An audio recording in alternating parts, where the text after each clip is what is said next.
course, we're going to start over in Chicago. Shout out to Chi-Town. And it's not that I want to pick on Chicago today. It's more about the fact that there's a trend that's happening in Chicago. And so if you are a gig worker in Chicago, be very, very careful. Breaking news now, a delivery driver shot in West Humboldt Park as we track an increase in violence that's targeting rideshare and delivery drivers across Chicago. CBS 2's Tara Molina sat down with the group warning drivers about the spike. She is live in the loop with the latest. Tara, how's that man doing today? Jim and Marie, thankfully, we're told that delivery driver is doing okay and he's expected to recover. But with more and more of these violent incidents being reported, the group that represents these rideshare drivers tells me people are leaving the job. This is where a 38-year-old delivery driver was shot Wednesday night in Humboldt Park. Police say he was approached by three men. One shot at him as he got into his car, grazing his back. I throw my hands up in the air. I'm in disgust, and I'm like, it's another day, it's another driver. Lenny Sanchez leads the Illinois chapter of the Independent Drivers Guild. What we believe is going on is that we're being targeted.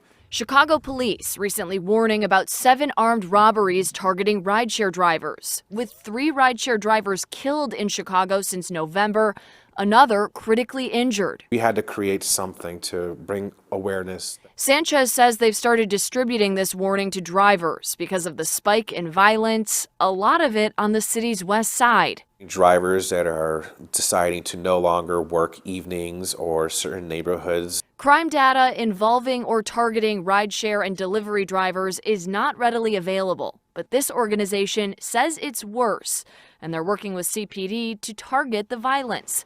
Violence, Sanchez tells me, will ultimately impact more than just rideshare and delivery drivers. Drivers in the community and in our chats that have just decided to hang up their boots. They're no longer going to go out there and do this job anymore. The fear factor has completely outweighed the reward, so they're no longer going to take the risk. So,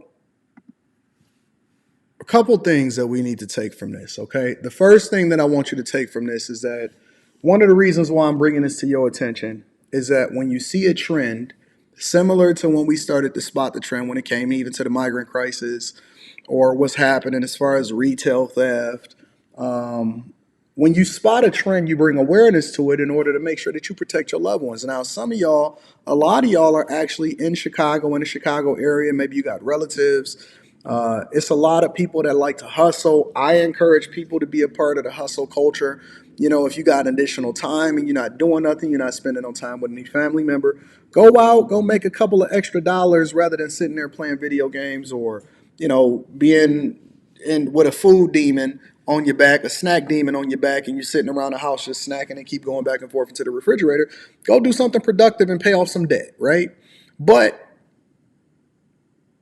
if they are targeting gig workers, Uber drivers, Lyft, DoorDash, and you see about 9, at least 9 shots on the ground. Let me pull it up. If you see this on the ground and you are a gig worker, you see all of those? 1, 2, 3, 4, 5, 6, 7, 8, 9, 10. 10 shots at least. 10 shots at least. That's a problem. Which brings me to my second point. How long are you guys going to complain that it's systematic against you and that you don't have access to the same services as those that are in civilized communities have? Meaning, if you have a food desert because nobody wants to open up a grocery store in your neighborhood, it's not that it's anything wrong with the infrastructure or the fact that people don't want to invest in your neighborhood. People are going to go where the money is. If I see an opportunity to make money over there while at the same time providing a service, why wouldn't I open up a grocery store? Why wouldn't I have drive, share, and rider services over in your neighborhood? But when you start to experience food deserts and nobody wants to do pickup or delivery, you can't get no Instacart, you can't get no Grubhub, no DoorDash, no Uber Eats, you can't get a cab. Remember when they used to say cabs was discriminated against black people? It wasn't that they hated black people. It was that there was a trend going on within the black community or what their experience was with them that then gave them more information as to whether or not they should make an informed decision to risk their life just because you think that you're being unfairly stereotyped. Stereotypes come from places. When people say, well, I don't want to serve you, right? I don't want to go over to your table. We going to argue in the back over who get that section because we got this big old group of black women over here. And historically, what servers have told me is that they hate serving large groups of black women, or black women at where two or three are gathered of black women together, or a family of black people, because they're less likely to tip. You can't sit here and say, well, they should serve me anyway. They're going to do what's in their best interest. They're going to protect their pockets. They're going to protect their lives. They're going to make sure that they get home to their family safely. And so y'all keep asking for people to do things that you won't even do for your own community.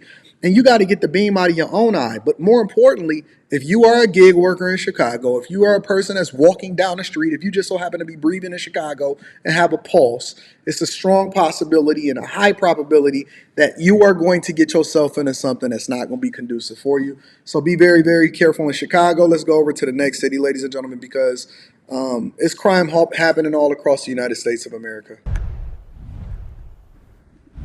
Investigators here with the West Palm Beach Police Department tell me they use security cameras to identify and track down their suspects in just a matter of hours. The victim's father was in court with those suspects on Wednesday morning, and he says all he wants to know is why they had to kill his son. Make sure y'all keep the likes up. Make sure you share this with your family and friends. It's going to become a really great show today. Just trying to make a honest living, take care of my 2 grandkids, and it really, really hurts. Tommy Anderson Jr. says his son, Tommy Anderson III, was on just his second day delivering pizzas for Dominoes, a second job to make more money to care for his young sons. Tommy was shot and killed near the intersection of Douglas Avenue and 9th Street in West Palm Beach just moments after a delivery. Nobody couldn't believe it, you know? You take a person's life, you don't have no money or nothing. What Domino's Pizza have money? He was just trying to make ends meet. Police say these are the 3 people responsible, that they were driving around just looking for someone to rob. They saw. I want you to look at the suspects. It's a pattern here. No, it's not that we're reporting only the things that happen in the worst of communities. Look, when I look for crime, when I'm trying to understand what's happening across the United States of America, because we went from Chicago over to West Palm Beach, and the culprits look the same. They look the same. There's a pattern. There's a stereotype. Don't tell me not to lock my doors when I see imminent danger. That man was on his second day delivering pizza so he can make some extra money to make sure that he was taking care of his family. He was doing the right thing. He was taking care of business. He was doing it legally. He wasn't out here jugging. He wasn't out here trapping. He wasn't bothering nobody. He wasn't trying to do anything illegally. He was taking care of his business. He got a second job in order to deliver pizzas on his second day on the job. These fools is riding around in West Palm Beach looking for somebody to rob, and they wind up killing this man. And delivery drivers don't even be having no money. They don't even be having no money. Y'all gonna hold me accountable for pointing it out, or you gonna hold the culprits accountable for being the ones that's out here committing the crimes and creating havoc and danger? And at the very least, at least we got some parity in here.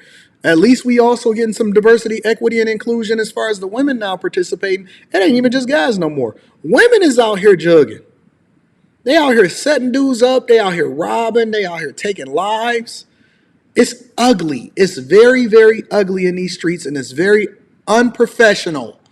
It's unbecoming of a woman to be out here hanging around with hoodlums, getting yourself into a situation. But don't worry about it. We're going to go ahead and go over to the next thing. A shooting in East Las Vegas leaves 1 man dead, and police say it was his girlfriend's son who did it. This happened just after 11 this morning at the Playa Vista apartment complex. That's where we find 8 News Now reporter Madison Kimbrough with more. A very unfortunate situation happening this morning as a domestic dispute turned deadly here at the Playa Vista Apartments. Now, Metro Police stating that a man in his 50s was in a verbal dispute with his girlfriend in their apartment. The girlfriend's son, who was also at the apartment and lived there, intervened, and the argument then became physical, with the girlfriend's son shooting and killing the man in the end. Now, family confirming to us that their brother, 55-year-old Norzel Ross Jr., was the man shot and killed. His brother-in-law completely devastated. What? Just so happened to be another couple that look like us.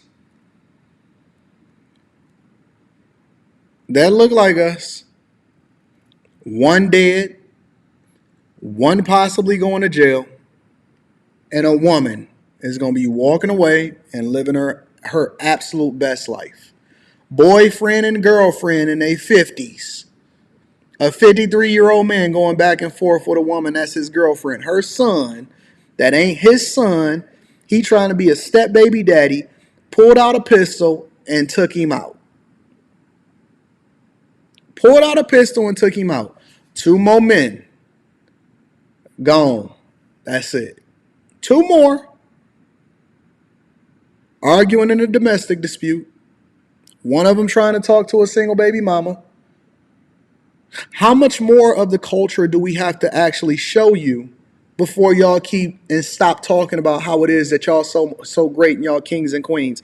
How long y'all gonna call yourselves kings and queens before addressing the problems and the issues within your own communities? I'm just wondering. My brother,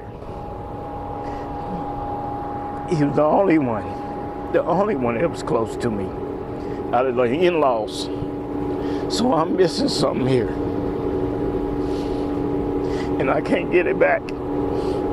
Metro Police confirming that the shooter, the girlfriend's son, turned himself in, and the son and girlfriend are currently in custody. Now, family members telling me that Norzel Ross Jr. had been with this woman for decades, and during their 10-year run, it had always been a tumultuous relationship, so this is something they were not surprised at, but still extremely shaken up and devastated at these events.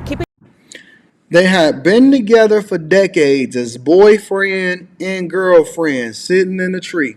Kissing, which means that this boy, obviously he had played a father figure role in this boy's life to some capacity, because if they've been together for decades and he's known this boy, this son, her son, and then the son is pulling out a pistol and taking his life, and now he got to go possibly to jail for the rest of his life, depending on whether or not they decide to charge him or not. The culture is absolute trash. It's absolute trash. I cannot stress to y'all enough how important it is to make sure that you only align yourself with people that's going in the direction that you're going in. And you might have outgrown your environment. You might have outgrown your circumstances. Now that you have more information, you may have to move a little bit differently and get a different circle. It's not okay for you to continue to try to keep it real with people that's not going in the direction that you're going in. It's okay for you to grow. It's okay for you to let the culture go. It's okay for you to get another part of the culture that you like and actually adopt that as a part of your regular life. It's okay for you to be better. It's okay for you to let go of toxicity, for you to not argue until you dead. It's okay. It's absolutely okay. So that is what's happening as we continue to populate the jails and the graveyards across the United States of America and not do the thing that's in our own best interest. Welcome to 2024.